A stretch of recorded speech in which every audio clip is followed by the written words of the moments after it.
ஓம் விக்னேஸ்வரா போற்றி, ஓம் நவக்கர நாரலை போற்றி. கன்னிராசி நேயர்களுக்கு வணக்கம். கன்னிராசிக்கு போத ஜோடத்துலேருந்து நிறைய வீடியோ போட்டிருக்கிறோம். கன்னிராசி காலப்புருஷ சக்கரத்தின் 6ஆம் இடம், புதன் பகவானின் ஆட்சி வீடு, ஆட்சி மூலத்திருவோண உச்ச வீடு. கன்னிராசிக்கு நிறைய பெருமை இருக்குது. ஒரு கிரகம் ஆட்சி பெறுவது, உச்சம் பெறுவது, இது ரெண்டுமே ஒரே இடத்துல உள்ளது கன்னிராசிக்கு தான். கன்னிராசியில் பல அற்புதங்கள் நடக்கு. வித்தியாகாரன் புதன். ஒரு மனிதனுக்கு புத்தி தான் ரொம்ப முக்கியம். புத்தி உள்ள பிள்ளை கெட்டு போவதில்லை. புத்தியை தான் சொல்லியிருக்கிறாங்க, மற்ற எதுவுமே சொல்லலை. ஒருத்தன் கெட்டு போகிறான்னா அது காரணம் புத்தி இல்லாமல் இருக்கிறது தான். புத்தி உள்ள பிள்ளை கெட்டு போகாது, எப்படினாச்சும் அது வாழ்ந்துடும், நல்லபடியாக இருக்கும். ஸோ புத்தி உள்ள பிள்ளை கெட்டு போவதில்லை. கன்னிராசி புத்தி உள்ள பிள்ளை. புதனுடைய ஆட்சி மூலத்துருவோன உச்ச வீடு. அதாவது கிரகங்களுடைய ஸ்தான பலங்களை தரவரிசை இருக்குது. பகை, நட்பு, சமம், ஆட்சி, மூலத்திரிகோணம், உச்சம், இப்படி 6 வகையாக இருக்குது. நான் போத ஜோதிடத்தில் எப்போயுமே ஜோதிடத்தை உள்போய் தான் பேசுவேன். ஜோதிடத்தை உள்வாங்கி அந்த வேத ஜோதிடம் பாரம்பரிய ஜோதிடத்தின் அடிப்படையாக கொண்டு பேசிக்காக அந்த அஸ்ட்ராலஜியை வச்சு தான் பேசுவேன். நம்ம ஜோதிடம் பார்க்குறவங்களுக்கு தெரியும், நம்மக்கிட்ட சேனலை பார்க்குறவங்க, அதுபோக தனிப்பட்ட முறையில் ஜாதகம் செக் பண்ணுறவங்களுக்குலாம் நல்லா தெரியும். நிறைய பேருக்கு பார்த்துருக்கேன். கன்னிராசியில் நிறைய பேர் அனுப்புகிறாங்க. எதுக்கு சொல்ல வரேன்னா, ஜோதிடம் அப்படிங்கிறது வேத ஜோதிடத்தை பற்றி சொல்லணும். இப்போ கன்னிராசிக்கு நிறைய பேர் வீடியோ போடுறாங்க யூடியூப்பில், நம்மளும் தான் போடுறோம். கன்னிராசியோட குலாநலங்களை சொல்கிறது வேறு விஷயம். நீங்கள் அப்படி இருப்பீங்க இப்படி இருப்பீங்கன்னு பொதுவாக சொல்லலாம். பொதுவாக சொல்கிறது எல்லாத்துக்குமே சில நேரம் சேர்ந்துடும். ஒரு பொது வழியில் சில விஷயத்தை நான் சொல்கிறேன்னு வச்சுக்கோங்களேன். அந்த விஷயத்தில் சம்மந்தப்பட்டவங்க ஒரு 10 பேர் இருப்பீங்க. இதில் அந்த 10 பேர் ஆமாம் இவர் கரெக்டாக தான் சொல்கிறாரு அப்படின்னு நினைப்பீங்க. மீதி 90 பேருக்கு அது சம்மந்தம் இல்லாமல் இருக்கும். ஆனால் வேத ஜோதிடத்தில் அந்த கணக்குப்படி சொன்னோம்னா அது கரெக்டாக இருக்கும். அதுதான் ரொம்ப முக்கியம். இப்போ கிரகத்துக்கு தரவரிசைப்படி கிரகங்கள் எப்படி ஆளுமைக்கு உள்ளாக்குது அப்படின்னு பார்த்தோம்னா, ஒரு கிரகம் பகை இல்லாமல் இருக்கணும், அடுத்து நட்பு ரீதியில் இருக்கணும், அடுத்து சமமாக இருக்கணும், அடுத்து ஆட்சியாக இருக்கணும், கூடுதலாக மூல திரிகோணத்தில் இருக்கணும், அல்லது உச்சமாக இருக்கணும். இந்த தரவரிசையை நான் எதுக்கு சொல்கிறேன்னா, இதில் 3 உங்கள் ராசி பிடிக்குது. கன்னிராசி ஆட்சி மூலத்திரிகோண உச்சம், இந்த 3ஐயும் புதன் ஒருங்கே உங்கள் ராசியில் பிடிக்கிறாரு. கன்னிராசிக்கு இந்த மதிப்பு இருக்குது. மற்ற 12 ராசியை காட்டிலும் கன்னிராசிக்கு இது இருக்குது. இந்த தகவல் உங்களுக்கு தெரியணும். அப்படி தெரியணும்னா வேத ஜோதிடத்தில் போய் பார்த்தா தான் தெரியும். ஒரு ஜோதிடருடைய புரிதலை பொறுத்து இருக்குது, அவர் ஏற்றுக்கொண்ட அனுபவத்தை பொறுத்து இருக்குது. ஓகே, நான் எதுக்கு சொல்ல வரேன்னா, கன்னிராசினியர்கள் அறிவுக்கு அப்பாற்பட்டு இருக்கிறவங்க. பொதுவாக கன்னிராசி ஒரு அறிவு சார்ந்த இயக்கம், ஒரு விஞ்ஞான ராசி. மூளையை மொத்தமாக குத்தை கெடுத்தவங்க தான் கன்னிராசினியர்கள். மூளை அந்த அளவுக்கு மூளை இருக்கும். பிரச்சனையை தீர்த்து வைக்கிறதுல கன்னிராசினியர்கள் கெட்டிக்காரர்கள். ஷார்ட் அண்ட் ஸ்வீட்டாக கொண்டு போவாங்க. எதையும் ஒரு சாஃப்ட் கார்னரில் பார்ப்பாங்க. உங்களுக்கு தவறுதலான ஒரு வழிநடத்தில் இருக்கக்கூடாது. ஜோதிடம்ங்கிறது அறிவியல் கணக்கு தான், சரியா? அதை அடிப்படையாக கொண்டு தான் ஜோதிடமே வகுக்கப்பட்டிருக்குது. ஓகே நேயர்களே, எதுக்கு சொல்ல வரேன்னா, இப்போ நானே நிறைய வீடியோ பார்ப்பேன். நான் ஒரு ஜோதிடராக இருக்கிறேன், ஒரு 30 வருடமாக ஜோதிட துறையில் இருக்கிறேன். நிறைய வீடியோ போட்டிருக்கிறேன், 2000 வீடியோவுக்கு மேலே போட்டிருக்கிறேன். அதில் கன்னிராசிக்கு 100 கணக்கில் போட்டிருப்பேன். இப்படி வாரம் ஒரு 2 வீடியோ போடுவேன். ஒவ்வொரு கிரக பயிற்சிக்கும் வீடியோ போடுவேன். சொல்ல வர விஷயத்தை என்ன சொல்ல வரேன்னா, நீங்கள் வீடியோ பார்க்குறத ஜோதிடத்தை மையப்படுத்தி பாருங்கள். அதுதான் ரொம்ப முக்கியம். நீங்கள் ராசிக்கு பார்த்தாலுமே அந்த ராசிக்கு பலன் சொல்கிறவங்க கிரகத்தை பற்றி பேசுகிறாங்களா, கிரகத்தை பற்றி தெரிஞ்சு வச்சுருக்கிறாங்களா, உங்கள் ராசியை பற்றி தெரிஞ்சு வச்சுருக்கிறாங்களா, அதை உள்வாங்குங்க. உள்வாங்கிட்டு பாருங்கள். உங்களை புகழ்கிறது பெரிய விஷயம் கிடையாது. கன்னிராசினியர்கள் எப்போதுமே நண்பர்களோடு தான் சேர்ந்து இருப்பார்கள், அரட்டை அடிப்பார்கள். 4 இட்லி வாங்கினா 2 இட்லி கொடுத்துருவாங்க மற்றவங்களுக்கு. இது யாரோ ஒருத்தர் செய்யத்தான் செய்வார். அதுக்கு கன்னிராசின்னு சொல்ல வேண்டாம், மகர ராசின்னு சொல்லலாம், துலாம் ராசின்னு கூட சொல்லிட்டு போகலாம். ஆனால் கன்னிராசின் மகத்துவம் என்ன, வேத ஜோதிடத்தில் என்ன சொல்லியிருக்கிறது, சாஸ்திரத்தில் என்ன சொல்லியிருக்கிறது, கணிதத்தில் என்ன சொல்லியிருக்கிறது, அதை சொல்லணும். அதை தான் சொல்கிறதா. சங்கீதத்தில் ஸ்ட்ராங்காக இருக்கணும். ஓகே நேயர்களே, நம்ம ரொம்ப சொல்ல வேண்டாம். ஓரளவு நான் சொல்ல வந்ததை உங்கள்கிட்ட சொல்லிட்டேன். பட்டும் படாமலும் சொல்லியிருக்கிறேன். நீங்கள் அதை ஏற்ற மாதிரி உங்களுக்கு தயார் பண்ணிக்கோங்க. உங்களுக்கு ஒரு நல்ல வழி இருக்கணும், அவ்வளோதான். நீங்கள் செய்கிற போகிற பாதை ஒரு நல்ல ஒரு பாதையாக இருக்கணும். ட்ராக் கரெக்டாக இருக்கணும். இந்த 3 வித அமைப்புக்கு சொந்தக்காரர் வந்து புதன். மூலத்திரிகோணம், ஆட்சி, உச்சம், அந்த 3 உங்கள் ராசியில் நடக்குது. கன்னி ராசி ஒரு உபயராசி. உபயராசிக்குன்னு சில பெருமைகள்லாம் இருக்குது. சரியா?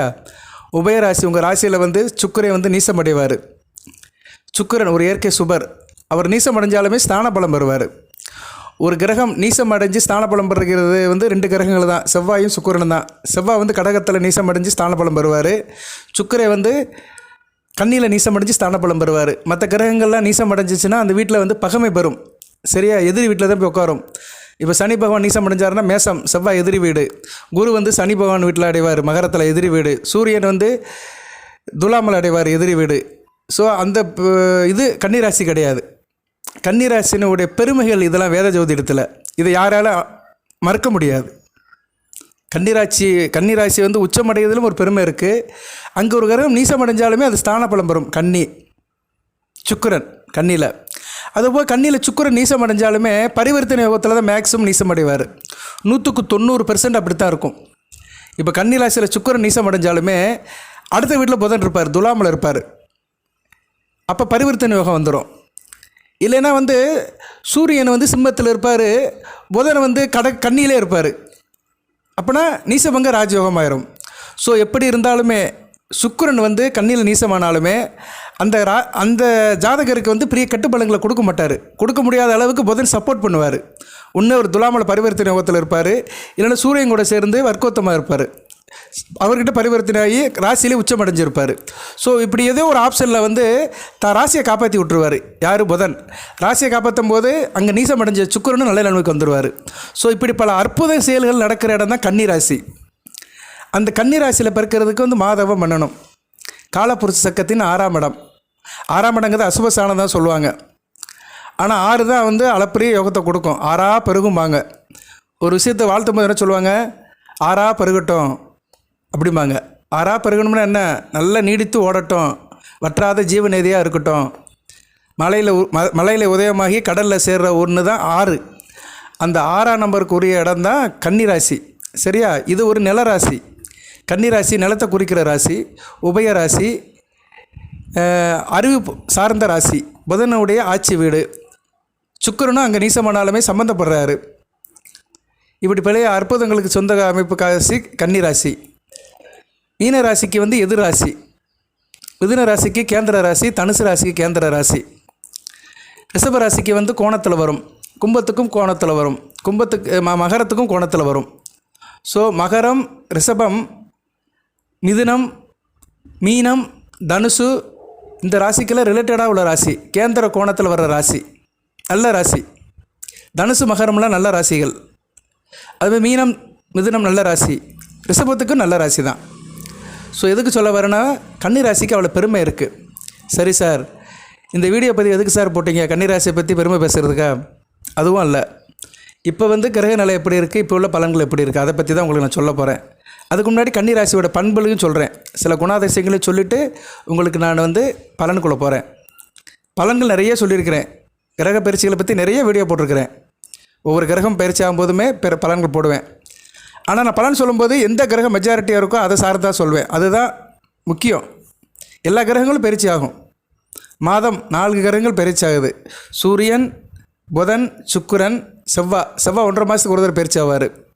அப்படி பார்க்கும்போது 4 கிரகங்கள் மாதம் பயிற்சி ஆகுது. சந்திரன் 2.25 நாளுக்குள்ளே ஒரு தடவை பயிற்சி ஆகிறாரு. சனி பகவான் 2.5 வருஷத்துக்கு ஒரு பயிற்சி ஆகிறாரு. குரு 1 வருஷத்துக்கு ஒரு பயிற்சி ஆகிறாரு. ராகுகேதுகள் 1.5 வருஷத்துக்கு ஒரு பயிற்சி ஆகிறாங்க. இப்படி 9 கிரகங்க பயிற்சியிலையுமே கூட்டி பெருக்கி ஆவரேஜ் பண்ணி பலன் சொல்கிறது தான் ஒரு ஜோதிடரோட கடமை. கரெக்டாக சொல்லணும். அந்த நாட்கள்லாம் ஞாபகத்தில் இருக்கணும். செவ்வாய் அடுத்தப்போ பயிற்சி ஆகிறாருங்க ஞாபகத்தில் இருக்கணும், மைண்டில் இருக்கணும். புதன் எப்போ அஸ்தமாக இருக்கிறாரு அதை சொல்லணும். புதன் வந்து அஸ்தமனமாக இருக்கிறாரு உங்கள் ராசிநாதன். ஜூன் 3ஆம் தேதியிலிருந்து ஜூன் 26ஆம் தேதி வரைக்கும் அஸ்தமன நிலையில் இருக்கிறார். புதன் வந்து வருடத்துக்கு 3 தடவை 4 தடவை அஸ்தமனம் அடைவார். அவர் அஸ்தமனம் ஆகும்போது தான் கன்னி ராசிக்கு சில பின்னடைவை சந்திக்கிற மாதிரி தான் இருக்கும். எலெக்ஷனில் ரீடிங் எடுக்கிற மாதிரி தான். எலெக்ஷனில் கவுண்டிங் பார்த்தீங்களா? இந்த போன வாரம் போட்டாங்க. 4ஆம் தேதி கவுண்டிங் ஆச்சு. நிறைய பேர் பார்த்துருப்பீங்க நம்ம கன்னிராசி நேயர்கள். அதில் வந்து வெற்றி அடைந்தவர்கள் கூட ஆரம்பத்தை சில பேர் பின்னடைவில் செஞ்சுருப்பாங்க. நல்லா சொன்னோம்னா நம்ம பிரதமர் இப்போ உள்ள பிரதமர் மோடி அவர்களே வாரணாசி தொகுதியில் பின்னடைவில் தான் இருந்தார். 6,000 ஓட்டு பின்னடைவு. ஒரு 10-11 மணிக்கெலாம் காலையில் வந்து ரொம்ப பின்னடைவில் தான் இருந்தார். அப்புறம் வந்து அவர் முன்னாடி போய் 1.5 லட்சம் ஓட்டில் ஜெயிச்சிட்டாரு. அது ஒரு பக்கம் இருக்கட்டும். ஏன்னா அது உதாரணம், நிதர்சனம், உண்மையை சொல்லலாம், ஒன்றும் தப்பு கிடையாது. அது மாதிரி தான் இப்போதைக்கு வந்து பின்னடைவில் இருக்கிறீங்க. நீங்கள் முத நாள் பின்னடைவில் இருக்கிறீங்க, அப்புறம் மாறிடும். இதுதான் ஜோதிடத்தில் உள்ள பெரிய அற்புதம். ஜோதிடத்தில் எதுவும் நடக்கலாம். கிரகங்கள் வந்து அஸ்தமன நிலையில் வந்து சில கெடுபலங்களை கொடுத்தாலுமே அது நிவர்த்தி ஆனோடனே நல்ல பலன்கள் கொடுத்து ஓஹோன்னு கொண்டு போய் வச்சிடும். 6000 ஓட்டில் பின்னடைவாக இருந்தவர் அப்புறம் சாயந்தரம் 7 மணி பார்க்கும்போது 1.5 லட்சம் ஓட்டில் ஜெயிச்சிருப்பார். அது மாதிரி தான் ஜோதிடத்திலும் கிரகங்கள். இப்போதைக்கு வந்து புதன் வந்து அஸ்தமன நிலையில் இருக்கிறார், உங்கள் ராசிநாதன். செவ்வாய் வந்து உங்கள் ராசிக்கு 8ஆம் இடத்துல இருக்கிறார். இது 2 தான் பெரிய மைனஸ் கன்னி ராசிக்கு. இதை ஒரு ஜோதிடர் தெரிஞ்சு வச்சு பலன் சொல்லணும், அதுதான் ரொம்ப முக்கியம். கன்னி ராசிக்கு புஸ்தகத்தை படிக்கும்போது, கன்னி ராசின்னு ஒரு புஸ்தகத்தை படிக்கும்போது அந்த புஸ்தகத்தில் உள்ள முக்கியமான பக்கங்களில் 2 பக்கங்கள் வந்து சரியில்லாமல் இருக்குது. செவ்வாய் அஷ்டமஸ்தானத்தில் இருக்கிறாரு, சரியில்லை. புதன் அஸ்தமனத்தில் இருக்கிறார், சரியில்லை. மற்ற கிரகங்கள்லாம் நல்லா இருக்குங்க. இவ்வளோதாங்க ஜோதிடம். மற்ற கிரகங்கள்லாம் நல்லா இருக்குது. அந்த கிரகங்கள் உள்ள பலன்கள் கிடைக்கும். அந்த காரகத்தவங்கள் ஆதிபதி விசேஷங்கள்லாம் உங்களுக்கு சிறப்பாக நடக்கும். ஓகே, இப்போ வந்து இன்றைக்கி தேதிக்கு உங்களுக்கு நான் கிரக நிலையை சொல்லிட்டேன். சந்திரன் நல்ல நிலைமையில் தாங்க இருக்கிறாரு. சந்திரன் இன்றைக்கி உங்கள் ராசிக்கு 10ஆம் இடத்துல இருக்கிறார், கேந்திரத்தில் புனர்பூச நட்சத்திரத்தில் இருக்கிறார். நாளைக்கு வந்து 11ஆம் இடத்துக்கு வந்துடுவார். நல்ல அமைப்பு தான், பூசத்துக்கு வந்துடுவார். சந்திரன் நல்ல நிலைமையில் வளர்பிறை சந்திரனாக வராரு. அருமையான அமைப்பு.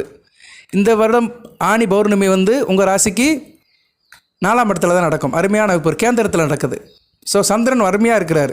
வருகின்ற காலத்தில் வந்து சந்திரன் வந்து கன்னி ராசிக்கு வாரி வழங்குறாரு. இதை சொல்லணும் ஒரு ஜோதிடர்னா. கிரகங்கள் அனுசரித்து அடுத்து வருகின்ற ஒரு மாதத்துக்கு கிரகங்களுடைய நிலைமை எப்படி இருக்குது அதை ப்ரொஜெக்ஷன் கொடுக்கணும்.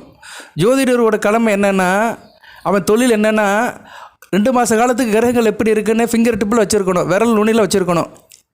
அது அஸ்தமனமாதா, வக்கரம் அடையுதா, அதிசாரத்தில் இருக்கா, முன்னோக்கி போதா, பின்னோக்கி போதா, இந்த கிரகத்தோடு சேரு, இதெல்லாம் சொல்லணும். கன்னிராசி சேர்ந்தவர்கள் அப்படி இருப்பீங்க, அண்ணன் தம்பி உறவாக இருப்பீங்க, அக்கா கேட்டால் எது வேணாலும் வாங்கி கொடுத்துருவீங்க. இதில் விடையே சொல்கிறாங்க நிறைய பேர். கன்னிராசியோட மகிமையெல்லாம் சொல்கிறாங்க. 100% அப்படியே நடக்கும். இதை தெரிஞ்சு ஒன்றும் ஆகப்படுறது கிடையாது. பொதுவாக கன்னிராசியில் பிறந்தவர்களுடைய குணாதிசயங்கள் வந்து ராசிப்படி 50% தான் நடக்கும். ஏன்னா லக்கணம்னு ஒன்று இருக்குது, அது ரொம்ப முக்கியம். ஜோதிடத்தில் வந்து உண்மையை சொல்லணும், உண்மையை வந்து உரைக்க சொல்லணும். நீங்கள் எந்த லக்கணத்தில் பிறந்திருக்கீங்களோ அந்த லக்கணாதிபதிக்கு ஏற்ற மாதிரி தான் உங்களுடைய இது இருக்கும், சரியா? உங்களுடைய கேரக்டர் இருக்கும், குணாதிசயங்கள் இருக்கும். ராசிங்கிறது என்ன? மனம், குணம் தான். ராசின்னா என்ன சார் அர்த்தம்? சந்திரன் உங்கள் ராசிக்கு வரும்போது நீங்கள் பிறந்திருக்கிறீங்க, தட்ஸ் ஆல், அவ்வளோதான். சந்திரன் நகண்டு போயிட்டாருன்னா துலாம் ராசியில் பிறந்திருப்பீங்க. சந்திரன் உங்கள் ராசிக்கு பின்னாடி இருந்தாருன்னா சிம்ம ராசியில் பிறந்திருப்பீங்க. ஆனால் லக்கணம் அப்படி கிடையாது. நீங்கள் தாய் வீட்டிலேருந்து வெளியே வரும்போது, தொப்புள் கொடி வெளியே வரும்போது லக்கணம் கீழ் வானில் உதயமாக, அதான் ரொம்ப முக்கியம். லக்கணம் தான் உயிர், ஆத்மா, ஜீவன். இங்கே லக்கணத்தை பற்றி யாருமே சொல்கிறதே கிடையாது. எல்லாம் ராசி தான். கன்னிராசிக்கு போடுற வீடியோ போட்டு, லோகோவை போட்டு தம்மையில் போட்டு ஏதோ ஒன்று போடு, கதறி அழுதுகிட்டு இருந்தால் சரியாக போயிடும். ஏதோ ஒரு தம்மையில் போட வேண்டியது, அது எல்லோரும் பார்க்குறாங்க. நான் பார்க்குறவங்கள பற்றி குறை சொல்ல மாட்டேன். 1,00,000 பேர் பார்த்தாலும் சரி, அதில் 10 பேர் அறிவுபூர்வமாக பார்த்தா அதுவே பெரிய விஷயம். படித்தவன் மேதையாக இருக்கிறது பெரிய விஷயம் கிடையாது, படிக்காதவன் மேதையாக இருக்க வேண்டும். படிக்காதவன் மேதையாக இருந்தானா அதான் நாட்டில் பெரிய விஷயமாக பேசப்படுகிறது. அதுபோல தான் ஜோதிடத்தில் உள்வாங்கிறதுக்கு ஒரு திறமை இருக்கணும். ஓகே, எதுக்கு சொல்ல வரேன்னா, லக்கணம் தான் ரொம்ப முக்கியம். லக்கணம், லக்கணாதிபதி, இது ரொம்ப முக்கியம். அந்த லக்கண ரீதியாக தான் உங்கள் குணாதிசயங்கள் இருக்கும். ராசி ரீதியாக வந்து பேலன்ஸ் பண்ணப்படும். ராசிங்கிறது என்ன? உடல், மனம், இது வந்து மாறிக்கிட்டே இருக்கிறது தான். உடல் வந்து இப்படியே தான் இருக்குது. 5 வயசில் எப்படி இருந்தோம்? சின்ன கையாக இருக்கும், விரலில் சிறுசாக இருக்கும். 50 வயசில் ஆள் வாட்ட சட்டமாக வளர்ந்து பெரிய ஆளாக இருப்போம். மனமும் மாறிக்கிட்டே இருக்கும். மாறுகின்ற ஒன்றுக்கு பேர் தான் மனம். மனம் ஒரு குரங்குன்னு இருக்காங்க, சரியா நேர்களே? அதனால் இப்போ கன்னிராசிக்கு வந்து ஓரளவு நான் வந்துட்டேன். கிட்டத்தட்ட 13 நிமிஷம் பேசியிருக்கிறேன். கிரக நிலையை பற்றி சொல்லியிருக்கிறேன், கன்னிராசியோட அமைப்பை சொல்லியிருக்கிறேன். அதுபோக ஜோதிடத்தில் வந்து ராசிக்கு லக்கணத்துக்குள்ள வித்தியாசத்தை சொல்லியிருக்கிறேன். இதைத்தான் சொல்லியிருக்கிறேன் நான் இவ்வளோ நேரம் நீட்டி முழங்கியிருக்கிறேன். இப்போ கன்னிராசியில் நீங்கள் பிறந்தீங்கன்னா குணநலங்கள் எப்படி இருக்கும், ராசிக்கு எப்படி இருக்கும் சார், அதை சொல்லிக்கிட்டு பலன்களை போகிறேன். பலன் வந்து ஏற்கனவே கொஞ்சம் சொல்லிட்டேன். நான் கிரக நிலைகளை சொல்லிட்டேன். செவ்வாயும் ராசிநாதனும் சரியில்லை, மற்ற கிரகங்களும் நல்லா தான் இருக்குது. அப்படி பார்த்தாலே 100க்கு ஒரு 70% நல்லா இருக்கும். ஏற்கனவே செவ்வாய்க்கு வந்து நான் வீடியோ போட்டிருக்கிறேன். செவ்வாய் வந்து 8ஆம் இடத்துல இருக்கிறனால ஒரு வீடியோ போட்டிருக்கிறேன். அந்த வீடியோ பார்த்தாலும் உங்களுக்கு ஓரளவு தெரியும். ஓகே, கன்னிராசினியர்கள் அதிகமாக கோவப்படுவீங்க, சரியா? ராசியை மையப்படுத்தி சொல்கிறேன். அதிக கோவப்படும், கொஞ்சம் பொசுக்குன்னு கோவம் வரும், பொய் கோவமும் படுவீங்க. எதையும் மறக்க மாட்டீங்க, ஞாபக சக்தி அதிகமாக இருக்கும். அது மாதிரி சூழ்நிலைக்கு ஏற்ற மாதிரி உங்கள் குணங்கள் இருக்கும். சூழ்நிலைக்கு ஏற்ற மாதிரி கேரக்டரை மாற்றிக்கிடுவீங்க. அதே மாதிரி தனக்கு தான் எல்லாம் தெரியும்னு ஒரு குணமும் இருக்கும். இதுதானே எனக்கு தெரியுமில்ல, இதை போய் ஏன் இவ்வளோ நேரம் சொல்லிகிட்டு இருக்கா அப்படின்னு நினைப்பீங்க. இப்போ நான் சொன்னதை கூட நிறைய பேர் மனசுக்குள்ள நினைப்பீங்க, ஆமாம் இது ஒரு விஷயம், இதை போய் பேசிகிட்டு இருக்கா, மணிக்கணக்கில் பேசிகிட்டு இருக்கிறான், இதெல்லாம் எல்லாத்துக்கும் தெரிஞ்ச விஷயம் தானே, போர் அடிக்கிறாரு இவர் அப்படின்னு கூட நினைக்கலாம். அந்த குணாதிசயமும் கன்னிராசிக்கு இருக்கும். ஆன்மீகத்தில் ஒரு ஈடுபாடு இருக்கும். கோயில் குளத்துக்கெல்லாம் போயிட்டு வருவீங்க. பயணம் செய்கிறது ரொம்ப பிடிக்கும். பிரயாணம் இருக்கும். அடிக்கடி டூர் போகிறது, கார் எடுத்துகிட்டு போகிறது, பைக் எடுத்து ஊரை சுற்றுறது, இதெல்லாம் வந்து மனதுக்கு ரொம்ப சந்தோஷத்தை கொடுக்கும். மற்றவங்களை வேலை வாங்குறது கெட்டிக்காரங்க. உட்காந்த இடத்துல இருந்து உலகத்தை ஆளுவீங்க. உட்காந்த இடத்துல இருந்துட்டு உலகத்தை ஆளுதான் கெட்டிக்காரங்க. ஃபிசிக்கல் ஒர்க் அந்த அளவுக்கு உங்களுக்கு எடுபடாது. சரியா? மூளைக்கு தான் வேலை கொடுப்பீங்க. அப்படி நகத்தை கடிச்சிக்கிட்டே வந்து யோசனை பண்ணிட்டு இருப்பீங்க. என்ன செய்யலாம், அடுத்து என்ன செய்யலாம், அடுத்து யார்கிட்ட எப்படி பேசலாம் அப்படின்னு நினைப்பீங்க. மூளை வந்து 3 கிலோ இருக்கும் உங்களுக்கு. மூளையோட வெயிட் வந்து அதிகமாக இருக்கும். அந்த அளவுக்கு மூளைக்கு வேலை கொடுக்குறவங்க. மூளையால் உலகத்தை ஆளணும், மூளையால் மற்றவங்களை அடிப்பீங்க. சாப்பாடு உணவு வகையில் நல்லா கொஞ்சம் விரும்பி சாப்பிடுவீங்க. இருந்தாலும் சாப்பாடில் வந்து சில சிக்கனத்தையும் கடைப்பிடிப்பீங்க. முழுமையாக சாப்பிட மாட்டீங்க. வெரைட்டிஸாக சாப்பிட்னு நினைப்பீங்க. ஆனால் வயிற்றுக்கு சாப்பிட்னு நினைக்க மாட்டீங்க. சாப்பிடும்போது இப்போ சாப்பாடு ஒதுக்கி வச்சுருவீங்க. ஆனால் 5-6 எடுத்து சாப்பிடணும் அப்படின்னு நினைப்பீங்க. ட்ரெஸ் கூட அப்படித்தான். புதுசாக நிறைய ட்ரெஸ் போடணும், நல்லா கலராக ஆடை உடுத்தணும் அப்படின்னு நினைப்பீங்க. இது நான் ஆண் பெண்ணுக்கு எல்லாத்துக்கும் சேர்த்து தாங்க சொல்கிறேன். இதில் வயசுலாம் கிடையாது, எல்லாத்துக்கும் உள்ளதான். கன்னிராசியில் ஒரு 20 வயசுலேருந்து ஒரு 60 வயசுக்காரங்களுக்கு இந்த குணாதிசயம்லாம் இருக்கும்.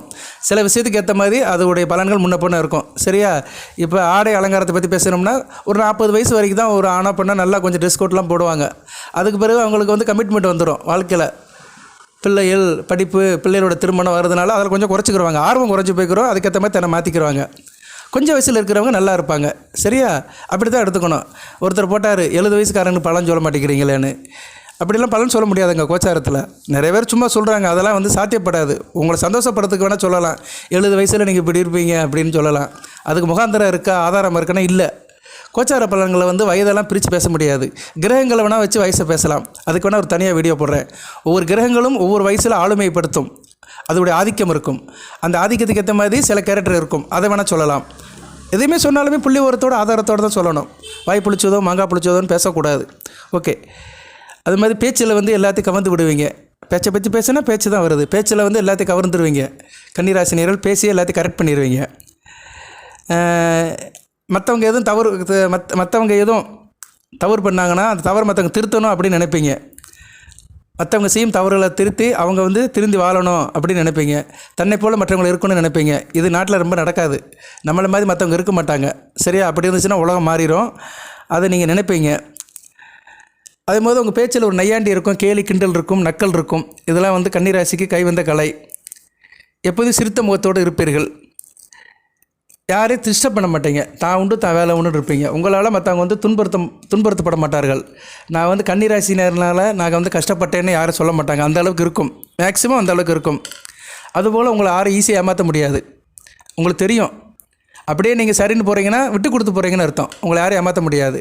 தெரிஞ்சவனா போவீங்க, சரி போகிறான் தொலைஞ்சு போகிறான் விடு அவனை அப்படின்னு விட்டு கொடுத்து போவாங்க வழியே யாரும் உங்களை ஏமாற்ற முடியாது. புதன் உங்கள் அதிபதி இருக்கிறதுனால அழகாக இருப்பீங்க. 40 வயசுலேயும் பார்த்தோம்னா 25 வயது ஆள் மாதிரி இருப்பீங்க. இது எல்லாத்துக்கும் அமையாது. லக்கணாதிபதி பொறுத்து இருக்குது. சரியா? ராசி ப்ளஸ் லக்கணாதிபதி இவங்களாம் சந்திரன், இந்த 3 பேர் நல்ல நிலைமையில் இருந்தாங்கன்னா வயதானாலும் ஒரு முதிர்ச்சி தெரியாது, இளமை தோற்றம் இருக்கும். ராசியாதிபதி, லக்கணாதிபதி, சந்திரன் இவங்க 3 பேர் நல்ல நிலைமையில் இருந்தாங்கன்னா ஒரு 50 வயசு இருக்கும் ஒரு அம்மாவுக்கு. ஆனால் அந்த அம்மாவை பார்த்தோம்னா உடல் அமைப்பும் முகவட்டும் பார்த்தோம்னா ஒரு 30 வயசு பெண்மணி மாதிரி இருப்பாங்க. அந்த அளவுக்கு அந்த இதை கொடுக்கும் கிரகங்கள், அந்த 3 கிரகங்கள் சேர்த்து. அது மாதிரி கன்னிராசியில் உள்ள நேயர்களுக்கு ஆணோ பெண்ணாக இருந்தாலும் அவங்களுக்கு அந்த அமைப்பு இருக்கும். ஆனால் கன்னிராசியில் பிறந்தவங்க எல்லாரும் அப்படி தான் இருப்பாங்க நான் சொல்ல மாட்டேன். சந்திரனை வச்சு அந்த அமைப்பு வரும், சாத்தியப்படும். அதே மாதிரி நீங்கள் வந்து கொஞ்சம் வேகமாகவும் இருப்பீங்க, அதிவேகமாகவும் இருப்பீங்க, சுறுசுறுப்பாகவும் இருப்பீங்க.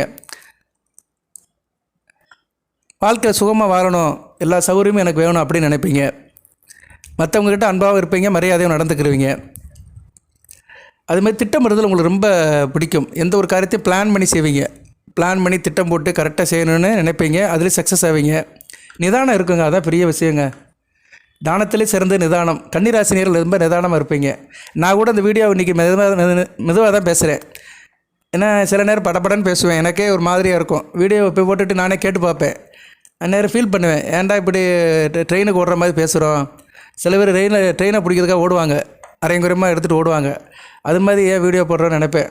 மனசு சங்கடமாக இருக்கும். ஏன்னா எனக்கு வேலை நெருக்கடி. அவுட் சோர்ஸ் ப்ரிடிக்ஷன் பார்க்கணும், மற்ற வெளி வேலைகளையும் பார்க்கணும், சேனலுக்கும் பேசணும் போது சில விஷயங்களை வந்து அந்த விஷயம் எனக்கு ரொம்ப தெரிஞ்சிருக்கும். அதை டெலிவரி பண்ணும்போது வேகமாக சொல்லிடுவேன். ஆனால் அது வேகமாக தெரியும். அது எல்லாத்துக்கும் உள்ளே தான். ஸ்கூலில் கிளாஸில் டீச்சரை வந்து அரைச்சமாகவே திருப்பி சொன்னதே திருப்பி சொல்லும்போது வேகமாக தான் சொல்லுவார். அது மாதிரி தான் சில நேரங்களில் நான் வந்து ஏன்னா என்னை பொறுத்தவரை அந்த விஷயம் வந்து சாதாரண விஷயமா இருக்கும். ஆனால் கேட்குறவங்களுக்கு அப்படி இல்லை. அதை நான் மனசில் வச்சு சொல்லணும். அப்படி சொன்னேன்னா நான் மெதுவாக சொல்லுவேன்னு அர்த்தம். இன்றைக்கி மெதுவாக தாங்க சொல்கிறேன். இன்றைக்கி வந்து நான் வந்து என் மனதை வேகத்தை வந்து குறைச்சிக்கிட்டேன், புரிஞ்சுக்கிட்டேன். நானும் ஓரளவு கன்னிராசினியர்கள் எப்படிலாம் இருப்பீங்கன்னு புரிஞ்சுக்கிட்டு தான் அந்த வீடியோ போடுறேன். இனிமேல் மேக்ஸிமம் வீடியோவை குறைச்சி மெதுவாகவே பேசுகிறேன். ஒரு நாளைக்கு 3 வீடியோ போடுறத 2 வீடியோ கூட குறைச்சிக்கிட்டு மெதுவாகவே பேசுகிறேன், மெதுவாகவே சொல்கிறேன். சாதகமோ பாதகமோ சரி விகிதமாக மெதுவாக நின்று நினைச்சு பொறுமையாகவே சொல்கிறேன். அது நான் வந்து என்னை கொஞ்சம் கரெக்ட் பண்ணிக்கிறேன். அது மாதிரி கன்னிராசினியர்கள் ஒரு நிதானத்தோடு தான் இருப்பீங்க. தேக ஆரோக்கியம் தீர்க்காயுள் நீடித்து இருக்கும். உங்கள் தோட்டத்தை வச்சு நீங்கள் யாருன்னு சொல்ல முடியாது. வெளி தோட்டத்தை வச்சு உங்களை ஜஸ்டிஃபை பண்ண முடியாது. அது மாதிரி அச்சங்களும் கூச்சங்களும் நிறைய இருக்கும்.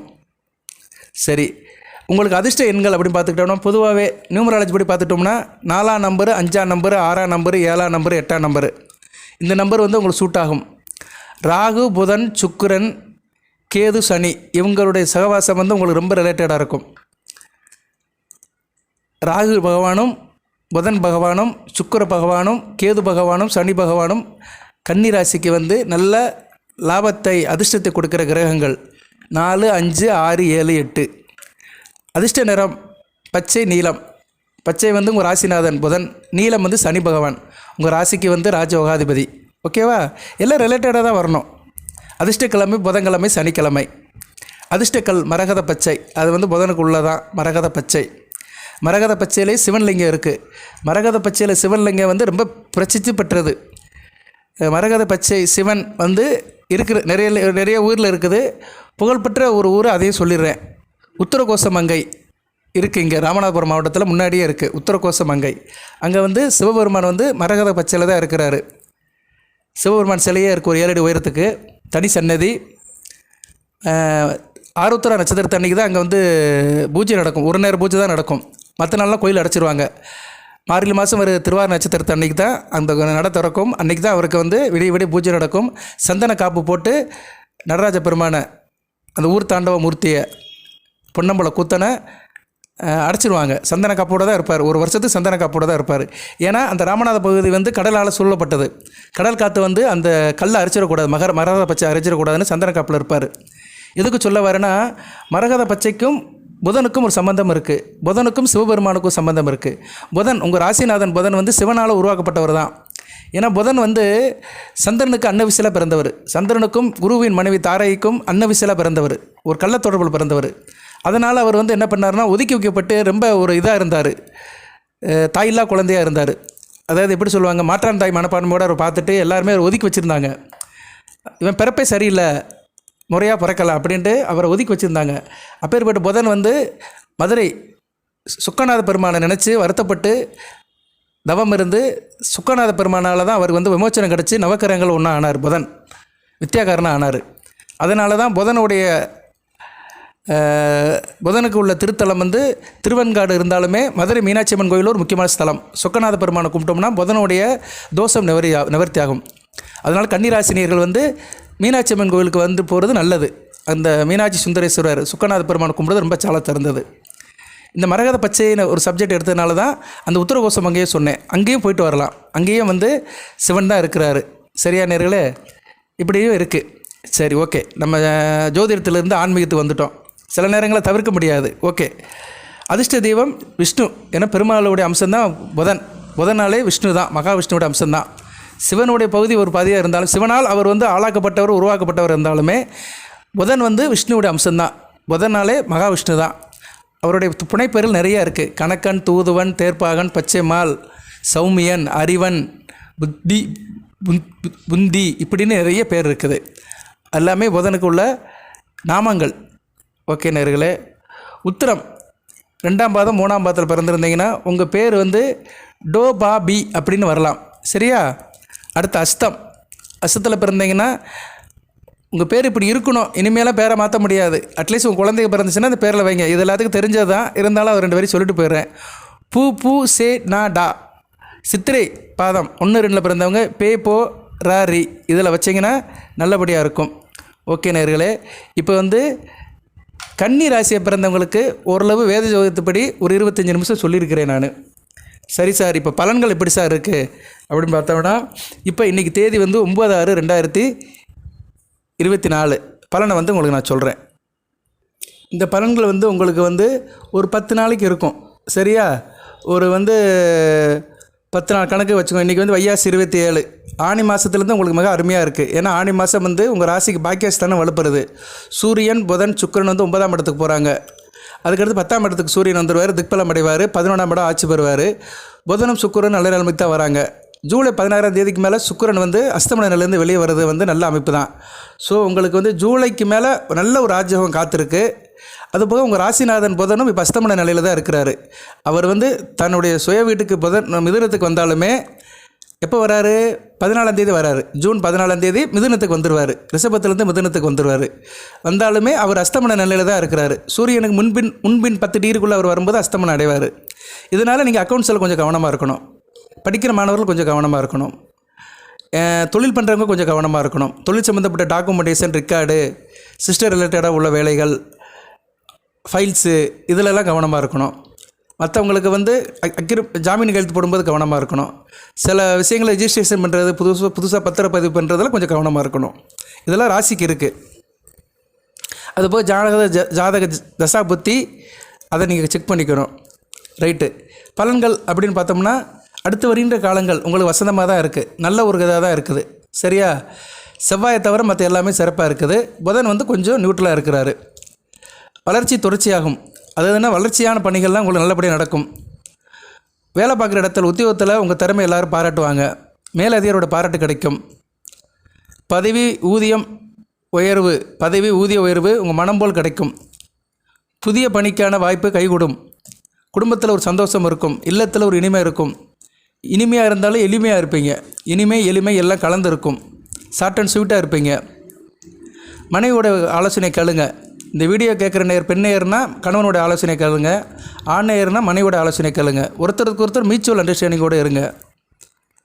சொந்த பந்தத்துக்கிட்ட உங்களோட செல்வாக்கு உயரும். சொந்த பந்தம் உங்களை நல்லபடியாக வச்சுக்கிடுவாங்க.